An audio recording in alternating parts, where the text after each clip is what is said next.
ఇప్పుడు కృష్ణా నది నీటి వాటాలకు సంబంధించిన అంశంలో 299 టీఎంసీలకి బీఆర్ఎస్ ప్రభుత్వం ఒప్పుకుందని చెప్పి కాంగ్రెస్ ఇప్పుడు ఆరోపణలు చేస్తుంది. వాస్తవమే, కానీ ఎప్పుడు అంటే ఒక్క సంవత్సరం కోసమని టెంపరీగా సంతకం పెట్టారు. అది క్లియర్గా ఉంది ఆర్డర్లో, జస్ట్ ఫర్ 1 year. ఆ ఒక్క సంవత్సరమే కాదు, ప్రతి సంవత్సరం కూడా ఒక సంవత్సరం. వాస్తవానికి రావాల్సింది మనకు సుమారు 750 టీఎంసీ. ఇది ఎట్లుంటుందంటే పరివాహక ప్రాంత నిష్పత్తి ప్రకారం చూసినప్పుడు కృష్ణా 68%, తెలంగాణలో ఉంది, గోదావరి 79% ఉంది. గోదావరిలోనేమో 1486 టీఎంసీలు అని చెప్పారు. అందులో దాదాపు 1100 పైచిలకు వాటరు తెలంగాణ వాటా కిందకి వస్తుంది. ఎందుకంటే కృష్ణాల కదా ప్రాజెక్టుల వారీగా కేటాయింపులు చేసినట్టుగా ఎన్ బ్లాక్గా రాష్ట్రానికి 811 ఇచ్చినా కూడా 800 + 11 ఇక్కడ గోదావరిలో అట్లా ఇవ్వలేదు. ఎందుకంటే గోదావరిలో ప్రాజెక్టులు కట్టుకోలేదు కాబట్టి ఇక్కడ ఎంత వాటర్ అనేది బచావత్ చెప్పలే. రెండవది అక్కడ అయినట్టుగా ఘర్షణ, కృష్ణా వాటర్ తక్కువ ఉంది, డిమాండ్స్ ఎక్కువ ఉన్నాయి. గోదావరి దగ్గరకు వచ్చేసరికి వాటర్ ఎక్కువ ఉంది, డిమాండ్స్ తక్కువ ఉన్నాయి. అందుకని ప్రాజెక్టుల వారి కేటాయింపులు జరగలే. ఇక్కడ ఏం చేశారంటే ఒప్పందాల ద్వారా అయింది. బచావత్ అసలు విచారణ చేయలేదు. ఇక్కడ బచావత్ కమిషన్ ట్రిబ్యునల్ వేశారు. వెంగళరావు గారు, చవాన్ గారు వీళ్ళంతా ఏం చేశారంటే మేమేమి ఒప్పందాలు చేసుకొని మీకు ఇస్తామని చెప్పి ఎవరికి ఎంత అనేది వీళ్ళే రాసుకొని సంతకాలు పెట్టుకొని బచావత్కి ఇచ్చారు. దాంతో ఆ ఒప్పందాలను ట్రిబ్యునల్ తీర్పులో పెట్టారు. ఆయన ఏం విచారణ చేయలే. కృష్ణా మీద విచారణ జరిగింది. ఇక్కడ అందరి తెలియదు ఏంటంటే బచావత్ ట్రిబ్యునల్ గోదావరి వాటర్ విషయంలో చూసినప్పుడు 1480 టీఎంసీలు 4 ఉన్నాయి, మీరు పంచుకోండి అని చెప్పలే. 1172 టీఎంసీలు ఏమో మీ స్టేట్కు మేము అలాట్ చేస్తున్నాము. 1486 కాదు, 1172, 73 ఎంతో ఉంది. మిగిలిన 1480లో మిగతా నీళ్ళు ఉన్నాయి కదా, ఇవి మీకు ఎట్లా వస్తాయంటే ఛత్తీస్గఢ్లో ఉన్న భూపాలపట్నం అనే ఊరు దగ్గర ఇంద్రావతి నది ఉంది. దాని మీద వాళ్ళు హైడల్ పవర్ ప్రాజెక్ట్ కట్టుకుంటారు శ్రీశైలం లాగా. అక్కడ నుంచి పవర్ జనరేషన్ అవుతుంది. ఆ పవర్ జనరేషన్ అయినప్పుడు నీళ్లు కిందికి వస్తాయి. ఆ కిందికి వచ్చే నీళ్ళు వాటితో పాటుగా గోదావరి బేసిన్లో మీరు వ్యవసాయం చేస్తాను కదా అన్ని ప్రాజెక్టుల కింద, అలాగే వచ్చే పడవాటి నీళ్ళు కృష్ణాలో 11 టీఎంసీలు డివైడ్ చేశారు. రీజనరేటెడ్ వాటర్ అంటారు. వ్యవసాయం చేసుకోగా మళ్ళీ వచ్చి కలిసిన నీళ్ళు. ఇక్కడనేమో ఈ మళ్ళీ వచ్చి కలిసే రీజనరేటెడ్ నీళ్ళు, భూపాలపట్నం హైడల్ పవర్ ప్రాజెక్ట్ నుంచి వచ్చే నీళ్ళు, ఇవన్నీ కలిపి 1486 అని చెప్పారు. తెలంగాణకు దక్కాల్సిన నీటి వాటాలు టోటల్గా 2, ఆంధ్రప్రదేశ్, తెలంగాణ. అయితే 1172 టీఎంసీలు అయితే మన వాటా గోదావరిలో. ఆ మిగిలిన ఏదైతే ఉన్నదో రీజనరేటెడ్ వాటర్ ఎంత వస్తుందో లెక్కలేదు. భూపాలపట్నం దగ్గర అది కట్టనే లేదు ఇప్పటికీ. ఇప్పుడు కట్టినా కూడా వాళ్ళు ఏం చేస్తారంటే ఆ కిందికి వచ్చినాక పవర్ జనరేషన్ చేసి కిందికి వచ్చినాక మళ్ళీ ఎత్తిపోతలు చేసి ఎక్కడికో తీసుకుపోతారు. అయితే వాళ్ళు కట్టలేదు. మొన్న మధ్య ఏం చేశారంటే బోధగయ ప్రాజెక్ట్ అని ఒకటి స్టార్ట్ చేశారు. 300 టీఎంసీల నీళ్ళు మాకే కావాలన్నారు. అంతకుముందు ఏమన్నారు, మా దగ్గర వాడుకోకుండా మిగిలినాయి 141 టీఎంసీ, మీరు కావేరీ నది కలుపుకోండి అని చెప్పారు. మళ్ళీ కాంగ్రెస్ గవర్నమెంట్ వచ్చినాక లేదు ఆ నీళ్ళు మాకే కావాలి.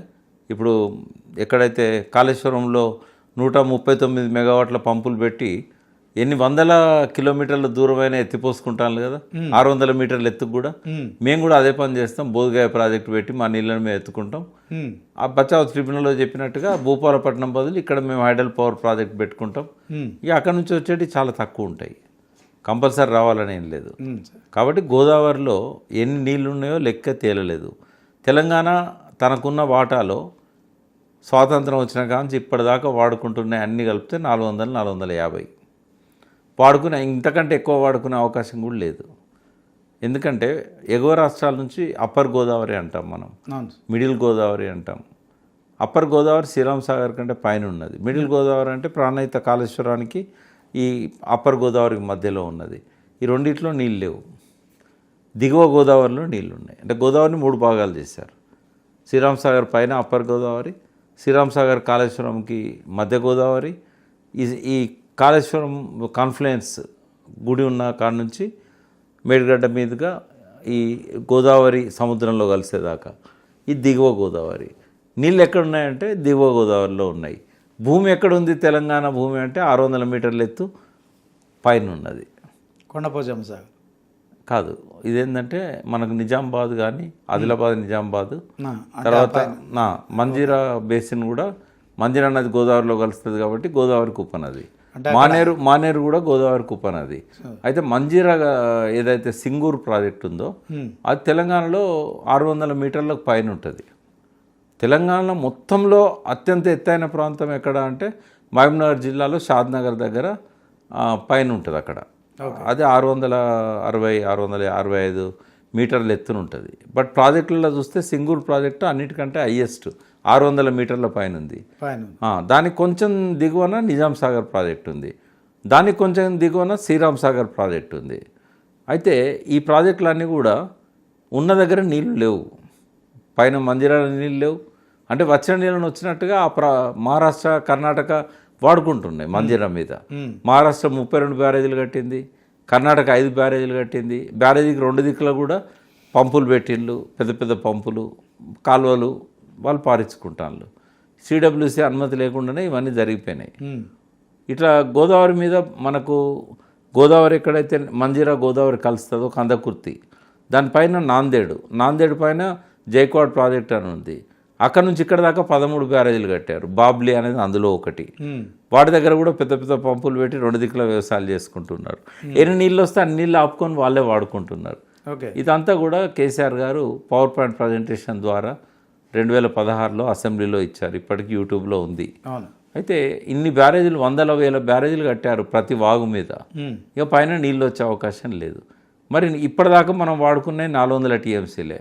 ఆ 400 టీఎంసీలు కూడా ఎక్కడ వాడుకున్నాం? శ్రీరామ్ సాగర్లో ఒక 100-120 వాడుకున్నాం. ఇక్కడ మన నిజాం సాగర్లో 58 టీఎంసీలు వాడుకోవాల్సింది 10-20-25 వాడుకున్నాం. సింగూరులో కొద్దిగా ఇప్పుడే వ్యవసాయం మొదలైంది. తర్వాత మీడియం ఇరిగేషన్ ప్రాజెక్టులు, కాడెం ప్రాజెక్టు, అది మేజర్ ప్రాజెక్ట్ యాక్చువల్గా, బట్ ఆయకట్టు అంత డెవలప్ చేయలే. తర్వాత upper Maneru medium irrigation project. ఇవి కాకుండా కొన్ని గోదావరి బేసిన్లో పై ప్రాంతంలో ఉన్న చెరువులు, కుంటలు, కొన్ని ఎత్తిపోతల పథకాలు, వెంగళరావు కాలం నుంచి కూడా ఎత్తిపోతల పథకాలు కొన్ని పెట్టారు. ఇప్పటికి కూడా మనకు నిజామాబాద్ శ్రీరామ్ సాగర్ ఒడ్డున కనబడతాయి, కుత్పా, అలీసాగర్ లాంటివి ఉన్నాయి. ఇవన్నీ కలిపితే కూడా ఓ 300-350 టీఎంసీలకి ఎక్కువ లేవు. అది కూడా అయితే పైనుంచి నీళ్ళే వస్తలేవా?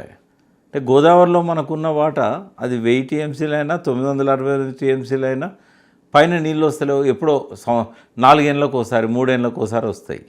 శ్రీరామ్ సాగర్ ఎప్పుడెప్పుడు అలుగుబడ్డది, ఎప్పుడెప్పుడు ఓవర్ఫ్లో అయిందని లెక్క తీస్తే ఈ మొత్తము 50-60-70 సంవత్సరాలు, ఆంధ్రప్రదేశ్లో 57 ఏళ్ళు, ఇప్పుడు 11 ఏళ్ళు, అంటే 68 సంవత్సరాల లెక్క మనం తీస్తే ఒక 20 సార్లు కూడా ఓవర్ఫ్లో కాలేదు అది. ఇప్పుడు అయ్యే అవకాశాలు కూడా లేవు. ఇప్పుడు కృష్ణాలనేమో నాగార్జునసాగర్ నిండింది, శ్రీశైలం నిండింది, అన్ని రిజర్వాయర్లు నింపుకున్నారు.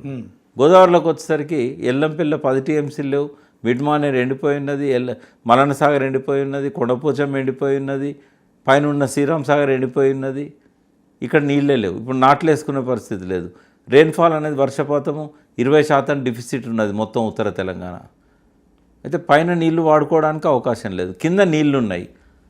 ఈ మొత్తము 57+11 68 ఏళ్ళ ఆంధ్రప్రదేశ్ కానీ తెలంగాణలో కానీ ఒకే ఒక్క వ్యక్తి ఆ నీళ్ళను తెలంగాణకు ఎట్లా వాడుకోవాలని ఆలోచన చేశాడు. నేను మళ్ళీ చెప్తున్నా, ఒకే ఒక్క వ్యక్తి, ఆ వ్యక్తి కేసీఆర్. ఇంకా ఎవ్వరు కూడా ఈ నీళ్లను తెలంగాణకు వాడాలని ప్రయత్నం చేయలే. నేను ప్రయత్నం చేయలే.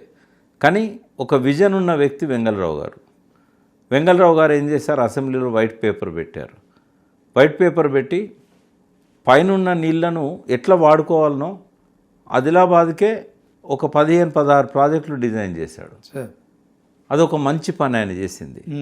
ఎందుకంటే ఆదిలాబాద్లో వర్షపాతం 1100 మిల్లీమీటర్లు, తెలంగాణ యావరేజ్ రెయిన్ఫాల్ 900-910. అయితే అత్యంత ఎక్కువ వర్షపాతం ఉంది కాబట్టి ఆ వాగుల్లో నుంచి వచ్చే నీళ్ళను గోదావరిలో కలవనీయకుండా ఎక్కడికక్కడ పెద్దవాగాను ఉంది.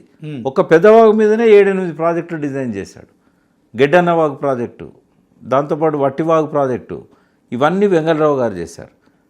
గోదావరి మీద మాత్రం వెంగళరావు గారు కూడా ఏం చేయలేకపోయారు. కేవలం ఒకే ఒక్క వ్యక్తి కేసీఆర్ గారు. ఎన్ని సంవత్సరాల్లో? 68 సంవత్సరాల చరిత్రల మీరు ఇక వేరే మార్గం లేదు. కేసీఆర్ గారే ఆలోచించారు. కాంగ్రెస్ మాత్రం 9 అట్టి దగ్గర మేము మొదలుపెట్టిన ప్రాజెక్టు 38,000 కోట్ల లోపు అయిపోయేది. అది 37,500 కోట్లతో పూర్తయ్యేది. అప్పటికే 11,000 కోట్లు కూడా ఖర్చు చేసినాం. అక్కడ నీటి లభ్యత ఉంది. తెలంగాణ ప్రభుత్వం కేవలం కమిషన్లకు కకృతిపడి కేసీఆర్ గారు అండ్ టీం హరీష్ రావు వీళ్ళందరూ కూడా ఆ తమిడిహట్టి దగ్గర ప్రాజెక్టు కట్టకుండా గోదావరి నదిపై మేడిగడ్డ, అన్నారం, సుందిల ఈ 3 ప్రాజెక్టులు కట్టారు. ఈ కట్టినవి కూడా పూర్తిగా లోపభూయిష్టమైన నిర్మాణాలు, నిర్వహణ సరిగా లేదు, నిర్మాణం సరిగా లేదు, ఇవన్నీ ఆరోపణలు ఇప్పుడు వస్తున్నాయి కదా సార్. దీనికి మొత్తం మోసాల చరిత్ర కాంగ్రెస్ది. ఒకసారి చిట్ట అయిపోతే తలకాయలు ఎక్కడ పెట్టుకుంటారో తెలియదు. మన ప్రజలకేమో నీళ్ళ మీద అవగాహన లేదు. మన మేధావుల్లోనేమో కేసీఆర్ అంటే కోపంతో కొందరు, రేవంత్ రెడ్డి ప్రాపకం కోసం మోచేతి నిలడానికి కొందరు అమ్ముడు పోయిన్లు. ప్రజలకు విషయాలు తెలివాయి కాబట్టి గొర్రెలాగా తలూపుతారు. ప్రజలు గొర్రెలు కాదు కానీ విషయ పరిజ్ఞానం లేని వాళ్ళు గొర్రెలే. ఇక మీడియా ఇష్టం వచ్చినట్టుగా ఆడుకుంటా ఉంది. అబద్ధాలను ఇష్టం వచ్చినట్టుగా ప్రచారం చేయడానికి పెద్దవాళ్ళు మాట్లాడినప్పుడు అది మీడియా బాధ్యత. రేవంత్ రెడ్డి అబద్ధం ఆడినా చూపెట్టాల్సిందే, ఉత్తమ్ కుమార్ రెడ్డి అబద్ధం ఆడినా చూపెట్టాల్సిందే. మొత్తం మోసాల చరిత్ర కాంగ్రెస్ది. ఎందుకంటే తెలంగాణ దగ్గర కడితే గ్రావిటీ ఒక నిమిషం నేను ఇక మొదలు పెట్టినా, తుమ్మిడేటి పక్క పెడదాం. ఓకే. తెలంగాణ సర్వనాశనమైంది కాంగ్రెస్ వల్ల. ఇప్పుడు నేను చెప్పుకుంటూ వస్తా. ఓకే. నిజాము గోదావరి నీళ్లను 900 టీఎంసీలను తెలంగాణకు ఎట్లా ఉపయోగించాలని చెప్పి ప్రాజెక్టు డిజైన్ చేశారు. నిజాం 1942లో ప్రాజెక్టు నివేదికలు వచ్చాయి. 1949లో ఆయన ప్రభుత్వం పోయినా కూడా ఆయన రాజప్రముఖగా ఉన్నాడు. 1951లో ముఖ్యమంత్రి ఎవరు? హైదరాబాద్ స్టేట్ మొదటి ముఖ్యమంత్రి అంటే వెల్లోడి. అతను ఒక ఐఏఎస్ ఆఫీసర్, అంటే ఐసీఎస్ అనేవాళ్ళు అప్పుడు. నెహ్రూ ఆయనను అపాయింట్ చేసిండు, ఎందుకంటే ఎలక్షన్ కాలేదు ఇంకా. 1950లో రాజ్యాంగాన్ని ఆమోదించిన తర్వాత హైదరాబాద్ అనేది భారతదేశంలో ఒక స్టేట్గా వచ్చింది. అది వరకు ఒక ఇండిపెండెంట్ కంట్రీ. అవును. వచ్చిన తర్వాత నిజాం ఏవైతే ప్రాజెక్టులు రూపకల్పన చేశాడో 900 టీఎంసీలు గోదావరి బేసిన్లో. నేను చెప్పేది ప్రణాళిక సంఘం మీటింగ్ జరిగింది 1951 జూలై 27, 28 ఢిల్లీ. గూగుల్లో కొడితే వస్తుంది. బచావ్ తవాడ్లో ఉంది, కృష్ణా మీద, గోదావరి మీద, రెండిట్లో ఉంది అది. నాకు తెలిసి ఇప్పుడు వీళ్ళెవ్వరు కూడా దాన్ని పట్టించుకున్న వాళ్ళు కారు, దాన్ని చూసిన వాళ్ళు కూడా కారు. ఆ మీటింగ్లో ఈ ప్రాజెక్టులు అన్నిటికీ అనుమతి తీసుకొచ్చాడు. ఇప్పుడు బచావత్ ఎంత ఇచ్చాడనేది కాదు, మొదటి పంచవర్ష ప్రణాళిక తయారు కాకముందే గోదావరి జలాలలో మన వాటా 800 టీఎంసీల పైన అప్పటి ముఖ్యమంత్రి తీసుకొచ్చాడు, హైదరాబాద్ స్టేట్ ముఖ్యమంత్రి. అందులో సపోజ్ నేను ఒక మాట అడుగుతా శ్రీనివాస్ గారు, 75 ఏళ్ళ కింద గోదావరి నీళ్లతోని తెలంగాణలోని 6 జిల్లాలలో, అప్పుడు 8 జిల్లాలే ఉండేది తెలంగాణలో, ఒక్క మహబూబ్ నగర్, హైదరాబాద్ కాక తెలంగాణలో ఉన్న 8 జిల్లాలలో మహబూబ్ నగర్, హైదరాబాద్ కాక మిగిలిన మొత్తం తెలంగాణ 28 లక్షల ఎకరాలలో నీళ్ళు వచ్చుంటే ఈ బొంబాయి, బొగ్గుబాయి, దుబాయ్ కథలు ఉండేదా? గల్ఫ్ కంట్రీలలో పోయి వీళ్ళంతా బాధలు పడేవాళ్ళ? సిరిసిల్ల, జగిత్యాల, నిజామాబాదు, కరీంనగర్ రైతులంతా కోసపడేవాళ్ళు కాదు కదా. ఇంత దరిద్రం అయితే ఉండేది కాదు కదా.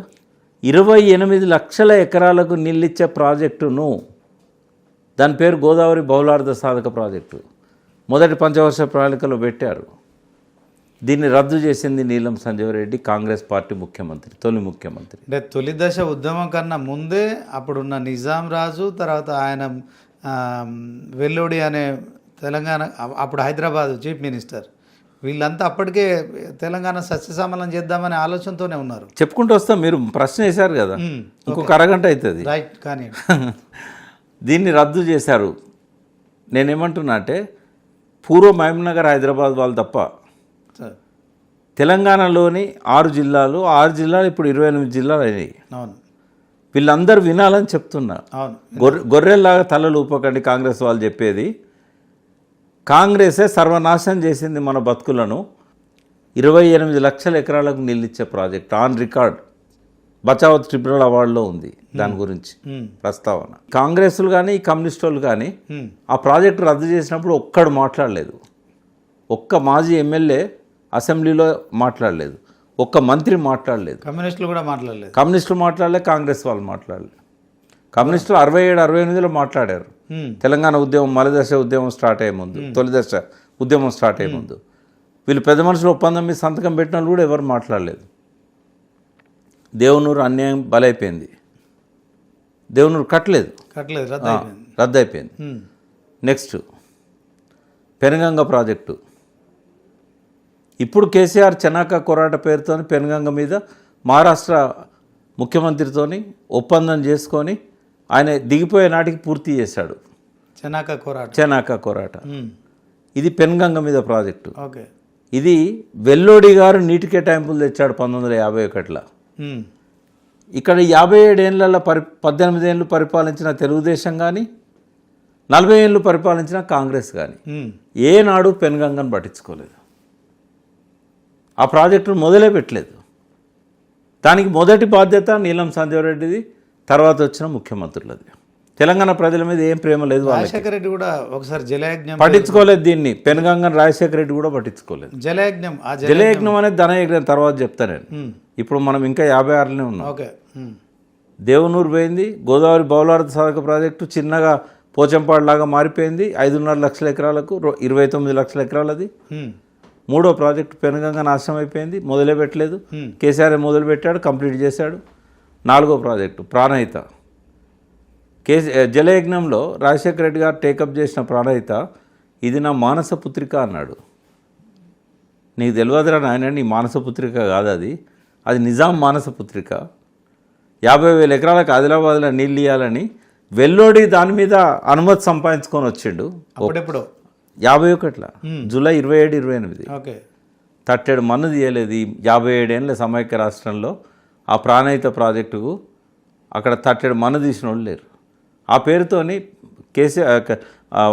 జలయజ్ఞంలో రాజశేఖర రెడ్డి మొదలుపెట్టి మన ఇంజనీర్లు ఎవరైతే బోయినపల్లి వెంకటరామారావు ఇంకా కొంతమంది ఇంజనీర్లు అంతా కలిసి ఏం చేశారంటే ఇక్కడ నుంచి గ్రావిటీతో నీళ్ళు వచ్చే అవకాశం ఉంటుందేమో అని చెప్పి 160 టీఎంసీలు మనకు సరిపోతాయని చెప్పి ఓ రిపోర్ట్ తయారు చేసుకొని పోయి హరీష్ రావు గారిని పట్టుకొని, అప్పుడు హరీష్ రావు గారు మంత్రి రాజశేఖర రెడ్డి క్యాబినెట్లో, ఆయన ద్వారా పోయి ఆ రిపోర్ట్ ఇస్తే సర్వే చేయించి ఇది నా మానసపుత్రిక అని చెప్పాడు. ఏం చేశాడు మానసపుత్రికను? ఇప్పుడు మీరు అన్నారు తుమ్మిడేటి అని, ఇప్పుడు వచ్చాం తుమ్మిడేటికి. అప్పుడు కేంద్రంలో మన్మోహన్ సింగ్ గవర్నమెంట్, కాంగ్రెస్ గవర్నమెంట్, మహారాష్ట్రలో కాంగ్రెస్ గవర్నమెంట్, ఆంధ్రప్రదేశ్లో రాజశేఖర రెడ్డి కాంగ్రెస్ గవర్నమెంట్. ఈ ప్రాజెక్టు రూపొందించింది 2006, జలయజ్ఞంలో పెట్టింది 2006లో, టీపీఆర్ చేసింది 2006లో, సిడబ్ల్యూసీ పంపింది 2007లో. 2007 నుంచి రాజశేఖర రెడ్డి బతికున్నది 2009 సెప్టెంబర్ 2 దాకా. అంటే 2.5 సంవత్సరాలు బతికున్నాడు. రెండోసారి ముఖ్యమంత్రి అయ్యాడు. ఒక్కనాడు మహారాష్ట్రకు పోయి లేదా ఢిల్లీకి పోయి అక్కడ కాంగ్రెస్ గవర్నమెంట్, ఇక్కడ కాంగ్రెస్ గవర్నమెంట్, ఇక్కడ రెండోసారి వచ్చింది, అక్కడ రెండోసారి వచ్చింది, ఇక్కడ కూడా రెండోసారి వచ్చింది కాంగ్రెస్ గవర్నమెంట్. ఏం చేసిండండి? హరీష్ రావు ఏమో గవర్నమెంట్ వచ్చినాక 40 రోజులకు 50 రోజులకు అంటే జూన్ 2 నాడు 2014 ప్రమాణ స్వీకారం చేస్తే జూలై 23 నాడు అక్కడ పోయి ఇరిగేషన్ మినిస్టర్ని కలిశాడు. అప్పుడు కాంగ్రెస్ గవర్నమెంటే ఉంది అక్కడ. ఇక్కడ ఎలక్షన్ అయింది కానీ అక్కడ కాలే.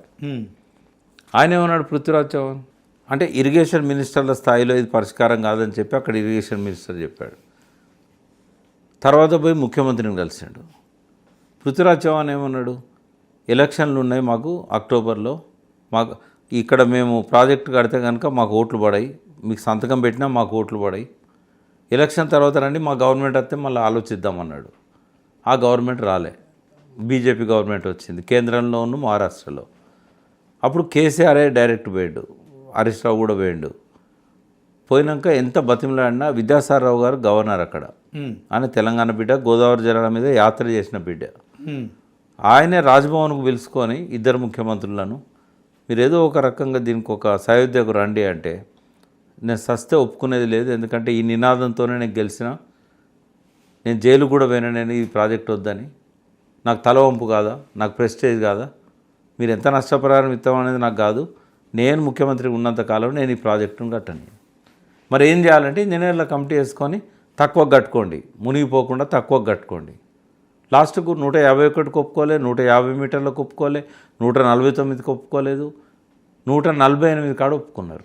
148 కాడ కడితే మనకు పర్పస్ సర్వ్ కాదు. ఎందుకంటే 152 మీటర్ల ఎత్తున కడితే 5.6 టీఎంసీల 5.5 టీఎంసీల నీళ్లను స్టోర్ చేసుకోవడానికి రిజర్వాయర్ వస్తుంది. దాని కిందికి తీసుకపోతే 1.8 టీఎంసీల కంటే ఎక్కువ రిజర్వాయర్ లేదు. చిన్న స్టోరేజ్ అది 1.8 టీఎంసీలు. 148 మీటర్ల ఎత్తులో కనుక తొమ్మిడి అట్టి దగ్గర కడితే కేవలం 2 టీఎంసీలు కూడా నిల్వ చేసుకోవడానికి ఉండదు. అప్పుడు ఏమైందంటే వచ్చిన నీళ్ళు 165 టీఎంసీలు 60 నుంచి 90 రోజులలోనే వస్తాయి. వచ్చినట్టు వెళ్ళిపోతూ ఉంటాయి. ఆ వెళ్ళిపోయేటప్పుడు మనం లిఫ్ట్ చేసుకోవాలని ట్రై చేస్తే ఇంజనీర్లు ఎక్కలేశారు. కేసీఆర్ వద్దనుకోలే, 148 కూడా సంతకం పెట్టించుకొని వచ్చిండు. 148కి అగ్రిమెంట్ అయింది. ఆయన ఏమనుకున్నాడంటే ఎన్ని నీళ్ళు వచ్చినా పర్లేదు, ఇక్కడి నుంచి వచ్చేటి ఇక్కడ తీసుకుందాం, కింద మేడిగడ్డ దగ్గర కట్టుకొని అక్కడ వచ్చేటి అక్కడ తీసుకుందామని అనుకున్నాడు. కానీ ఇక్కడ 145 మీటర్ల ఎత్తున వచ్చే నీళ్ళని లిఫ్ట్ చేసుకోవాలనుకుంటే 44 టీఎంసీలు మాత్రమే లిఫ్ట్ చేసుకోవడానికి వీలవుతుంది ఓవరాల్గా ఏడాది అంతా. అంటే 3 నెలలే, ఏడాది ఎక్కంటే అదే 3 నెలలు అంటే ఏడాది కింద పరిగణించాలి. అయితే కాలువలు రాజశేఖర రెడ్డి మహారాష్ట్రకు ఉత్తరం రాయలేదు. పృథ్వీరాజ్ చౌహాన్ ఎవరైతే ఉన్నారో మహారాష్ట్ర ముఖ్యమంత్రి, మీరు మా అనుమతి లేకుండా కాలువలు తవ్వుకుంటున్నారు, మీ డబ్బంతా వేస్ట్ అవుతుంది అని చెప్పి లెటర్ రాశాడు. అయినా కూడా పట్టించుకోలేదు రాజశేఖర రెడ్డి. కాదు ఆయన లెటర్ రాసినప్పుడు కిరణ్ కుమార్ రెడ్డి ఉన్నాడు. రోషయ్య కానీ కిరణ్ కుమార్ రెడ్డి కానీ ఎవరూ పట్టించుకోలేదు. ఎవరు పోయిన వాళ్ళు లేరు, అడిగిన వాళ్ళు లేరు. ఇంజనీర్ల మధ్యలోనే కొద్దిగా డైలాగ్ నడిచింది. 10,000 కోట్లు ఖర్చు పెట్టేశారు. 152 మీటర్లు ఎత్తున అది కడతామని చెప్పి కాలువలు తీశాను. పిల్ల కుట్టక ముందే కుల్ల కుట్టింది. ఇక్కడ చేవెళ్ళలో కూడా తీశారు, అక్కడ కూడా తీశారు, అక్కడ కూడా తీశారు. ఎందుకు అంటే కాంట్రాక్టర్లకు పనులు ఇస్తే 10% మొబిలైజేషన్ అడ్వాన్స్ కింద ఇమీడియట్ గవర్నమెంట్ కాంట్రాక్టర్కి ఇస్తుంది. ఓకే, అందులోకెళ్ళి 7% 8% ముఖ్యమంత్రికి వస్తుంది, మిగతా ఇంజనీర్లకు వస్తాయి కమిషన్. కేవలం కమిషన్ల కోసం మాత్రమే అది జలయజ్ఞం మొత్తం కమిషన్ల కోసమే. ఇప్పుడు Sriram Sagar project second phase ఉంది కదా, ఈ సెకండ్ ఫేజ్ ఎక్కడ స్టార్ట్ అవుతుంది అంటే వర్ధనపేట దగ్గర స్టార్ట్ అవుతుంది, ఖమ్మం పోయే రోడ్ వరంగల్ నుంచి. ఫస్ట్ ఫేజ్ ఎక్కడి నుంచి ఎక్కడ దాకా అంటే శ్రీరామ్ సాగర్ ప్రాజెక్టు దగ్గర నుంచి కాకతీయ కాలువ వర్ధనపేట దాకా మొత్తం 9,54,000 ఎకరాలకు నీళ్ళు ఇవ్వాలి శ్రీరామ్ సాగర్. అయితే రాజశేఖర రెడ్డి ముఖ్యమంత్రి అయిన నాటికి కూడా 40 ఏళ్ళ కింద ఆ ప్రాజెక్టు మొదలైనా కూడా ఏనాడు 4 లక్షల 5 లక్షల ఎకరాలకు నీళ్ళు ఇవ్వాలి. అంటే హుజురాబాద్ దాటి వరంగల్ దాకా పోయింది అంటే ఓన్లీ వరంగల్కు మంచినీటి కోసమే. వరంగల్ తర్వాత 1 ఎకరానికి కూడా నీళ్ళు ఎన్నడూ రాలే, 1-2 సార్లు వచ్చింది అంతే. అంటే మొత్తం 9,54,000 ఎకరాలు మొదటి దశ. ఇదే కాలువ రెండవ దశ. ఎవడన్నా మెడ మీద తలకాయ ఉన్నాడు 5 లక్షల ఎకరాలకే నీళ్ళు పోతలేవు. అది 300 కిలోమీటర్ల పైన ఉన్న కాలువకు 150 కిలోమీటర్ల వరకే నీళ్ళు అయిపోతున్నాయి. దాన్ని ఇంకొక 100-150 కిలోమీటర్లు ఎవడన్నా ఎక్స్టెండ్ చేస్తారా అండి?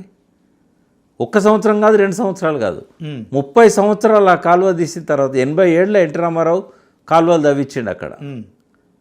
రాజశేఖర రెడ్డి అయింది 2004లో. అక్కడికి కూడా 27 ఏళ్ళ నుంచి ఎన్నడూ చుక్క నీరు కూడా వర్ధనపేట దాకా పోలేదు. అయినా కూడా రెండో దశ మొదలుపెట్టి డోర్నకల్ దాకా తుంగతూరు దాకా కాలువలు తవ్వాడు. నీళ్లు రావని తెలిసి ఎట్లా తవ్విండండి రాజశేఖర రెడ్డి? కమిషన్ల కోసం. మొబిలైజేషన్ అడ్వాన్స్ అనేది అదివరకు ఉండేదా? ఈపీసీ సిస్టమ్ ఉండేది అదివరకు? ఇప్పుడు కేసీఆర్ కమిషన్ల కోసం కకృతిపడ్డది రాజశేఖర రెడ్డి. అంటే కాంగ్రెస్ నీళ్లు రావని తెలిసినా తెలంగాణకు మోసం చేయడానికి, డబ్బులు సంపాదించుకోవడానికి ప్రాజెక్టులు, కాలువలు. ఒకవేళ నిజంగానే రాజశేఖర రెడ్డి చిత్తశుద్ధి ఉంటే 2007లోనే మహారాష్ట్ర ముఖ్యమంత్రిని మన్మోహన్ సింగ్ దగ్గర పిలిపించి సోనియా దగ్గర పిలిపించి ఇస్తావా సస్తావా అని చెప్పి నిలదీస్తే తుమ్మిడి దగ్గర బ్యారేజ్ అయిపోనా? ఇప్పుడు ఇప్పుడు మోసం చేసింది రాజశేఖర రెడ్డా, లేకుంటే కాంగ్రెస్ ముఖ్యమంత్రులా, లేకుంటే కేసీఆరా? ఒకవేళ కనుక వాళ్ళు కట్టుంటే కేసీఆర్కి అవస్థ ఎందుకండి?